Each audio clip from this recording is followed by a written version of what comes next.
On this episode of Brokers Open Podcast, we talk about how to use social media to save you time.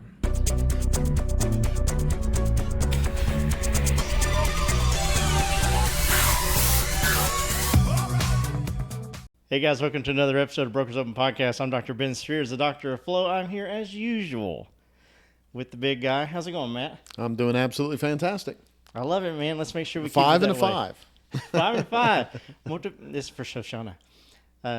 Motivación y impulso. Impulsive. That's right. So, your motivation momentum. Guys, if you don't know what motivation momentum is, listen to another podcast, but also go and type in BOP motivation momentum. We got some cool episodes that have come out that are named exactly that. So, good segue into that, man. I like it. Yep. Let's get into today's topic, which is something that everybody may have probably heard of, which is social media. Right. And don't be like, oh, I've heard a lot about social media, or I don't like social media. If you're a real estate agent, you must like social media to some you're gonna extent, have to. right, Matt? That's right. Absolutely. You're going to have to. And there's a couple of things to leverage it correctly. There's a lot of information out there about how to do that and everything. But we're gonna dig into a couple of things today that are just going to make it easy for you to execute on it. Yep, I love that. So let's dig right into it. First of all, we need to know why it's important, right? Like, because everyone is probably thinking, well, I get likes from my friends, or I get likes from my family, or, this is where I post pictures of, kitty cats playing the piano, whatever. Yep. Let's tell them why it's important, just in case they don't know. Right. So so we know it's a great way to be visible for the things that we do like, that we do want to pay attention to with our lives, right? Yep. It has people's attention. It has the audience already. That's really the reason why, is because that's where the people are. That's where their attention is. That's where they go naturally. They're hooked. They're getting their dopamine there. They're all of that. They're going to that.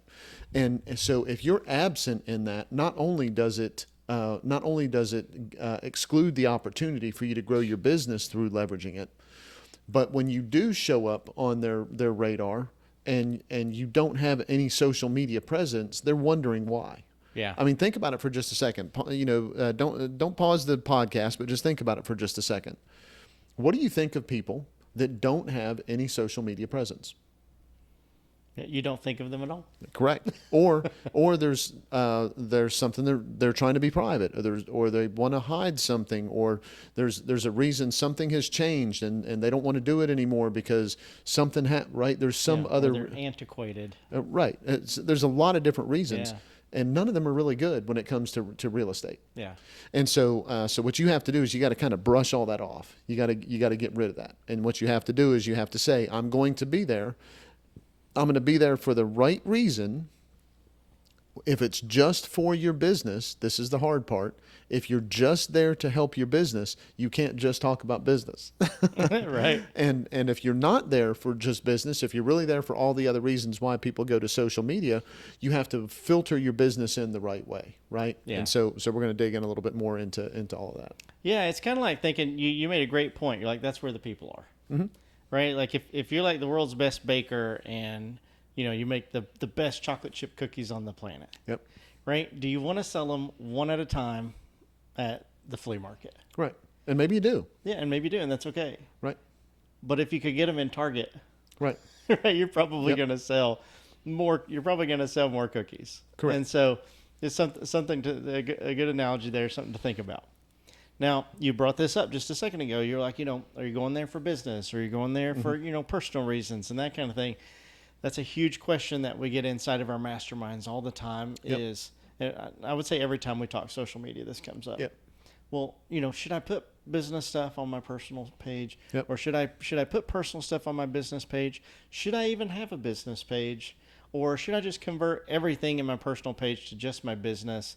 And this even correlates back to, I'm told I need to reach out to everybody in my cell phone, but that's all my friends and that kind of thing. So let's distinguish some boundaries and also some guidelines for business use and personal use when it comes to social media. Yeah. So the answer to all of the questions that you just said is yes and no, right? Let's exactly, because it's clear as mud, right? Yeah, I didn't tee that up. That's right.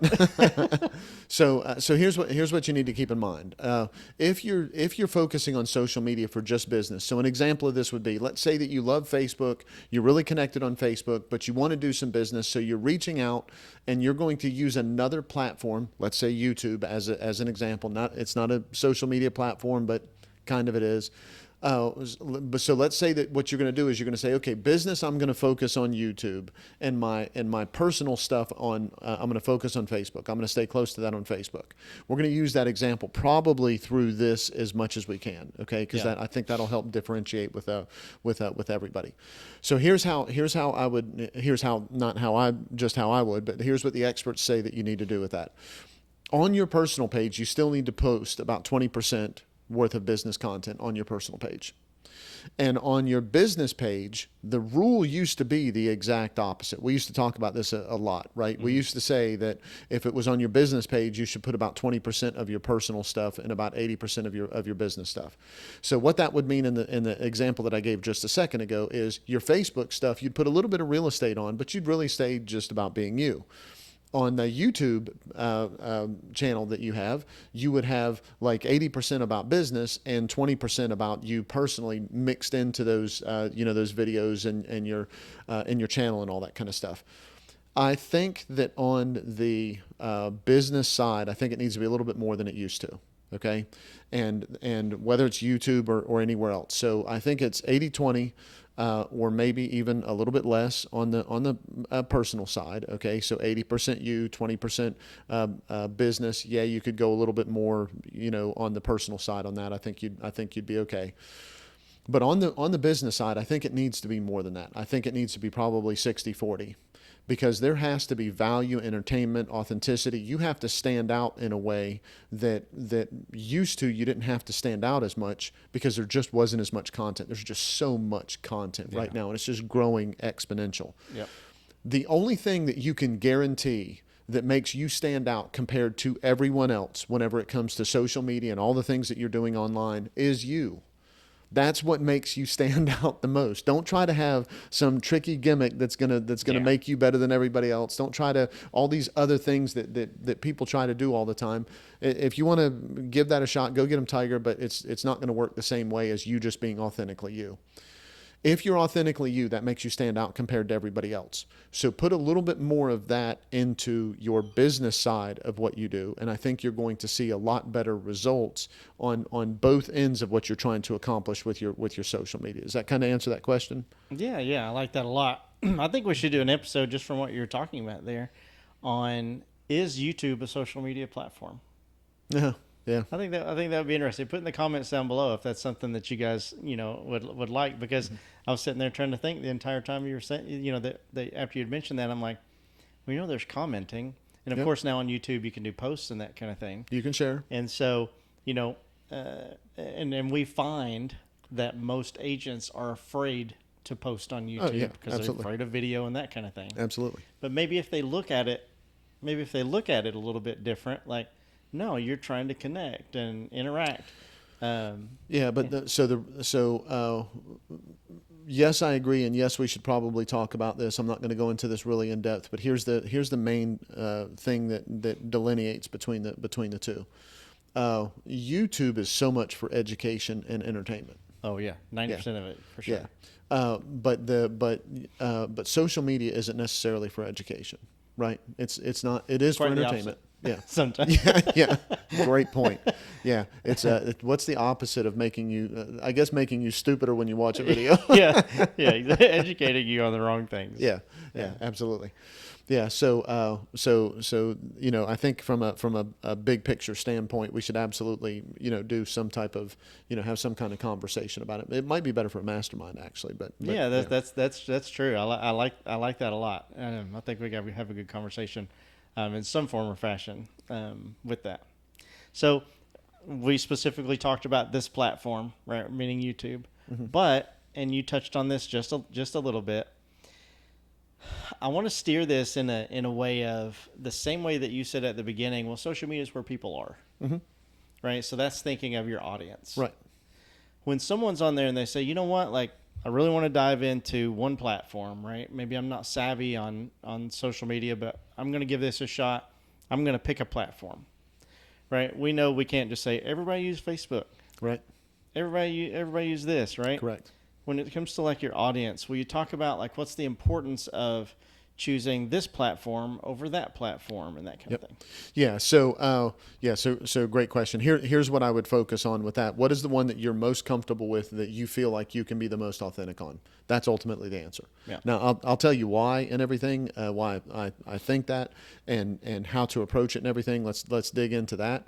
But ultimately, that's the answer: is which one are you most comfortable with? Because that is the one that you'll use.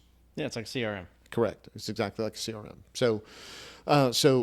From a big picture standpoint, why is it that you're comfortable using that, right? So Instagram is, it's all about the pictures and the video now everywhere, but it wasn't always that way. I mean, you probably remember when Facebook was a picture and then it was it was more like what LinkedIn like is now. Picture in a book. Right, a picture in a book. That's right.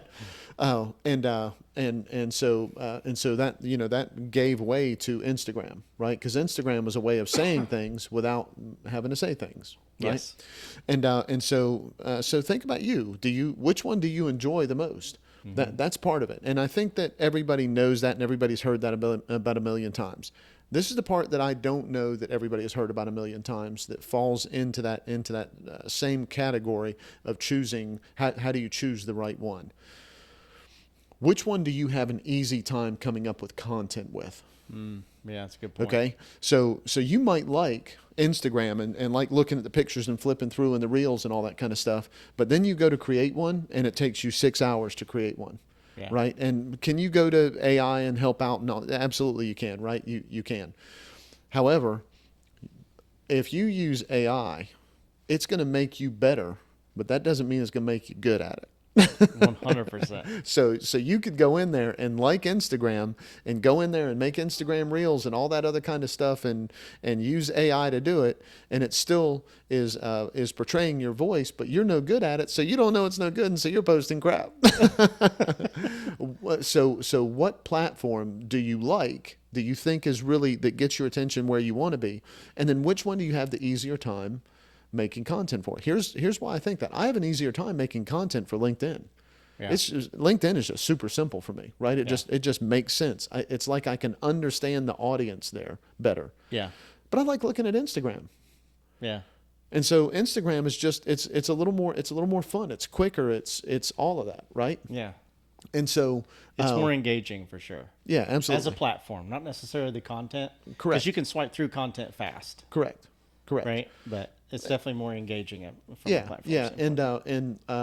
And engaging might not be the exact right word. I know what you're saying by it, but it might engage your attention better. That's exactly what I mean. Yeah, but it's not engaging the audience better. Yeah. I have to scroll, let's say on LinkedIn, maybe 10 or 15 swipes before I find something like, ooh, I really want to, Right. I'm interested in this. Right.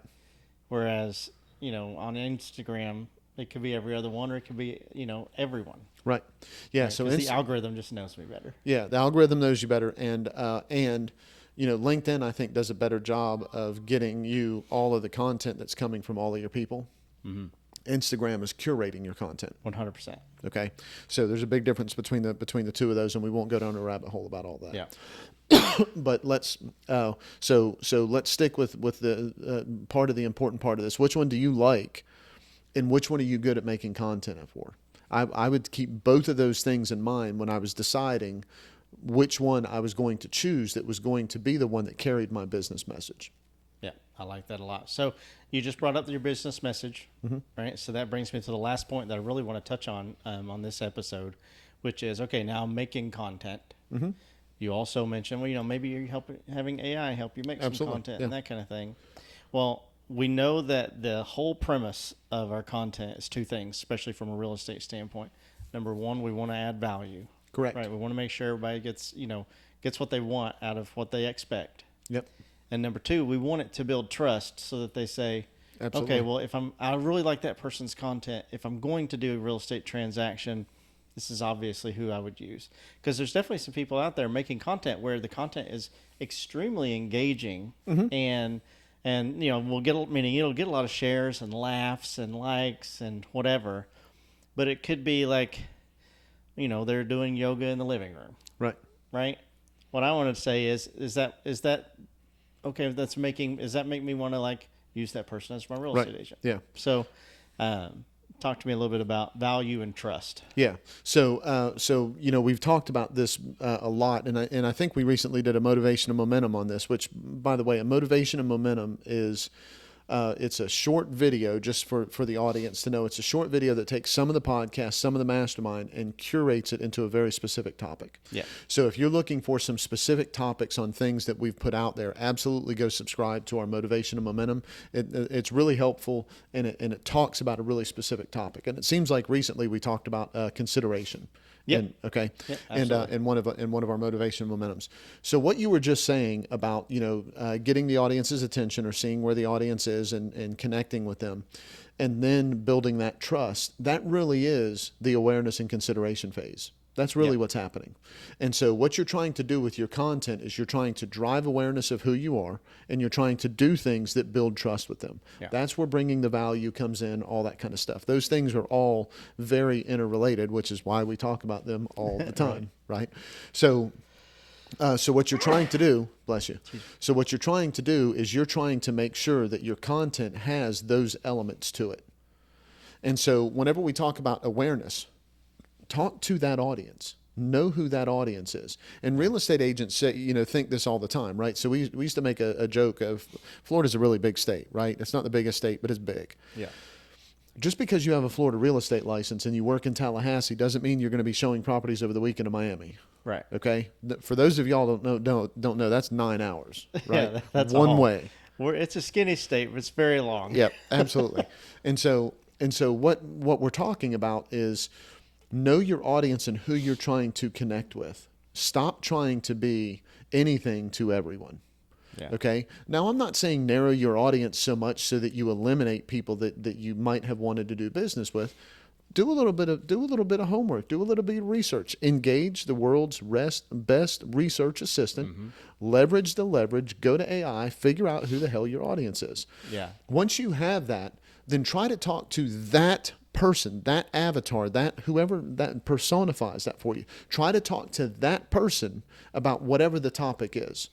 And when you talk to that person about whatever the topic is, you'll quit having these broad conversations and you'll start having these narrow conversations. Yeah, and a good point to that. Right, this is just like some video coaching a little bit. When you're talking to someone like a camera, say, "I'm so glad that you're here." Right. Right. Like at the end of Motivation and Momentum, I always say, "I'm so happy that you spent this time with me." Yep. Right, because you are talking to one person. Correct. You're talking to one person on the other side of that camera. Yep. Many people, obviously, but the person watching is typically not in a group setting. Right.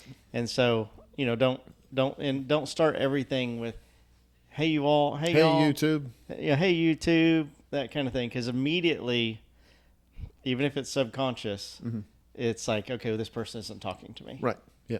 No, this whole message isn't for me. Yeah. Yeah. Exactly.